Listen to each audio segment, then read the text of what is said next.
Hey guys, how's it going? My name is Joe Tyrrell and welcome back to GP Blog. I thought I'd done my last video on this subject, but clearly not. At long last, the worst kept secret in Formula 1 is out. Michael Masi will leave his role as race director. His position was virtually untenable after the debacle in Abu Dhabi. However, it was just the latest catastrophe in a long line of incidents. Is this a surprise? Absolutely not. Is it the right decision? In my opinion, yes. Michael Masi had to go. But why is it correct? That's what we're going to try and explain in this video, and we'll weigh up whether it was fair or not. We'll also make an argument as to why it maybe wasn't the right decision.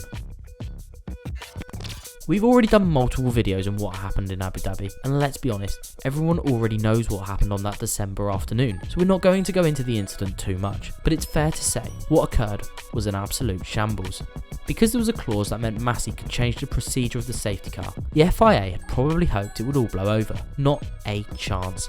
This has put them under all sorts of pressure, and ultimately, it's cost Masi his job. Under so much pressure, the FIA were forced to review it properly, and the results of the inquiry, albeit not yet known, probably don't stack up in his favour, and it's made Masi's position untenable. How could the Australians stay in a job when proper regulation was not put into practice? The FIA would lose all credibility and potentially bring the sport into disrepute if they weren't even prepared to uphold their own rules. The application of the rules was questionable all season, not just in Abu Dhabi. Right from the decision to penalise Max in Bahrain, almost every decision has been tinged with controversy. Although Bahrain was controversial, if they had stuck with that precedent, then at least every decision was judged fairly and on an even playing field. But come the end of the season, some incidents went unpunished, while some were overly punished.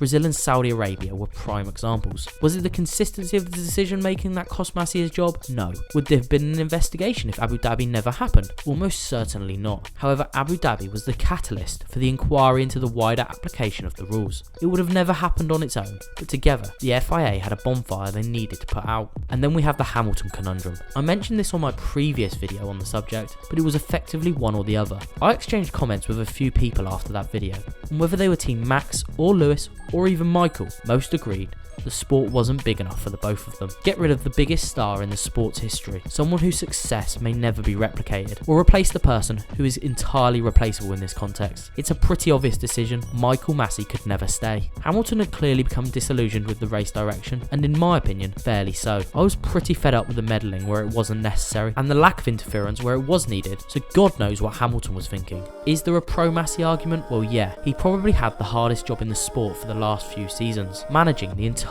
grid in the heat of the fiercest of title battles, with bitter rivals bickering away at every opportunity. He got caught in no man's land, and taking over from Charlie Whiting, a man who was so popular amongst the grid, it was a poison chalice, and all this in the midst of the coronavirus. However, he was spineless when he needed to apply the rules in the fairest way possible, and the recently revealed radio messages between him and Jonathan Wheatley are borderline disgraceful, and for me, that was the final nail in the coffin. I'm recording this in the immediate aftermath of the news, so I'm not overly sure how well I've articulated myself, and I've almost definitely missed something. However, I'd love to hear from you. Was Michael Masi leaving the right move? You know my opinion, let's hear yours. However, for now, that's all I've got time for. I'll catch you next time.